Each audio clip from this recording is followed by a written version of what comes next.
Hi guys, this is the second video. As I promised, I will show you some of my vinyl buys.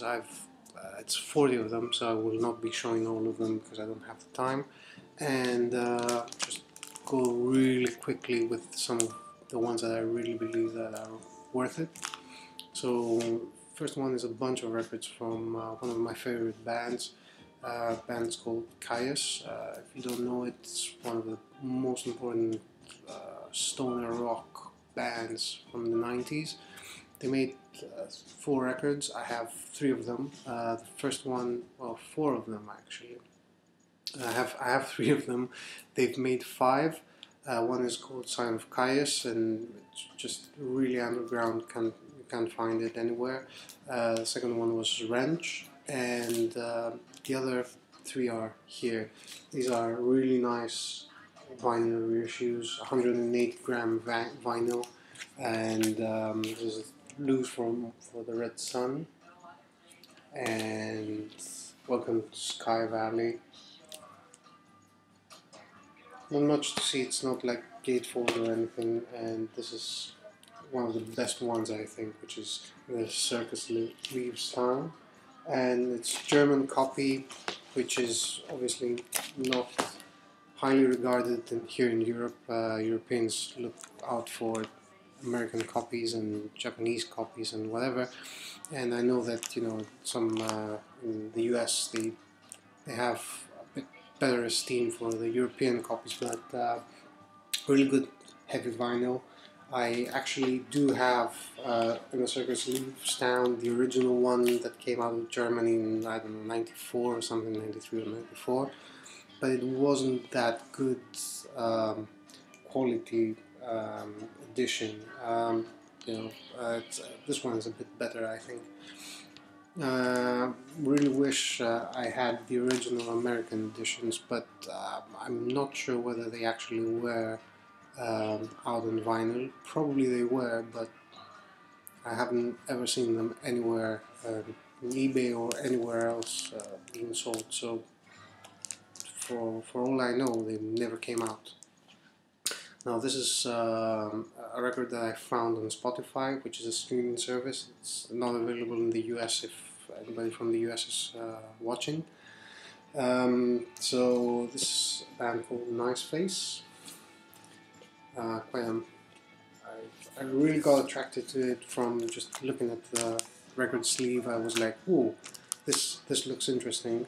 Although it's a really small thumbnail basically on Spotify, but I did find it, and it's the artwork just reeks of underground 80s new wave, and actually the sound is quite similar as well. It's called Nice Face. I didn't say which one it is, and the record is called Immer Etwas or something like that. Reminds me a lot of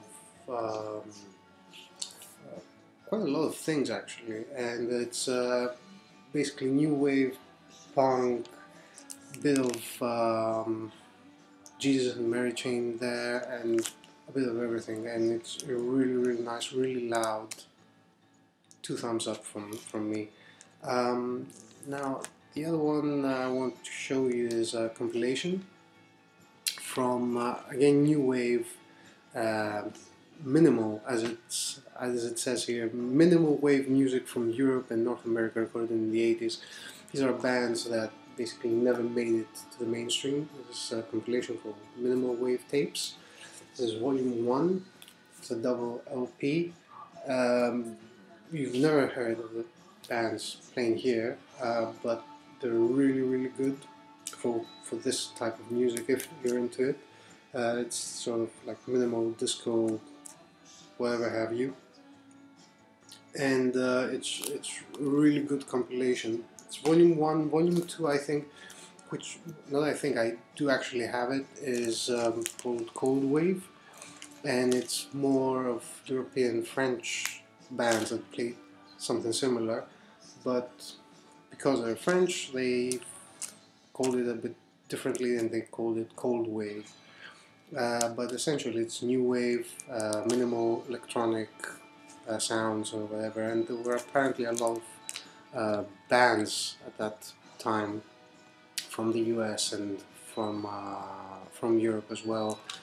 For example, there is one Italian band that I discovered recently, and I'm probably going to buy the records because they're out on reissue, called Chrisma.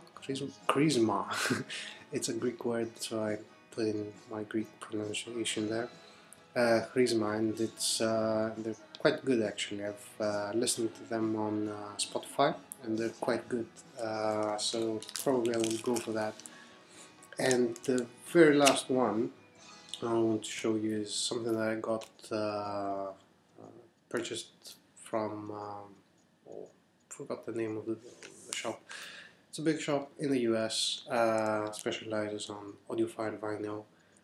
This is a recording that I don't think that it needs any kind of audiophile treatment, but still, I went ahead with it, and this is it. It's obviously, you know it, it's the Velvet Underground with Nico, and this LP, the Banana, as it is known, at least that's how I know that it's known. Probably outside Greece it's called something different, but that's how I know it, the Banana. It has a peelable banana. It's gatefold as well.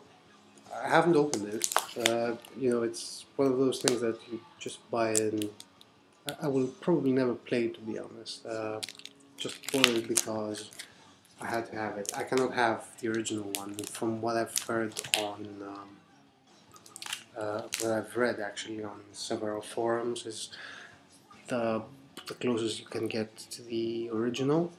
So that's why I bought it. Can't buy the original. Probably could find it. More should be worth around $1,000, $2,000 maybe.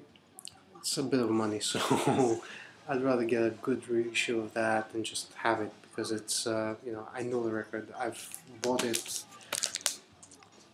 3-4 times already. This is, I think this is either the 4th or the 5th time that I actually buy this record. I have it on a very cheap Greek version. I have it on a medium quality American version, gatefold. I have it on the CD that has the mono version on it, which has the 2 CDs, and I probably have another one, I don't know, and I have this. So, you know, I think this is the last time that I'm going to buy this record, and I don't see any reason why I should buy it again. I mean, this is, you know, 200-gram vinyl. A lot of Japanese here saying probably, you know, direct mastering or whatever they're saying, and you know, Japanese records, Japanese pressings are just you know, are the best basically. So I don't think that it will ever come out on a better kind of version. So that's it from me. I'm expecting some records sometime next week, so I will be uploading some new stuff then. Till then, cheers.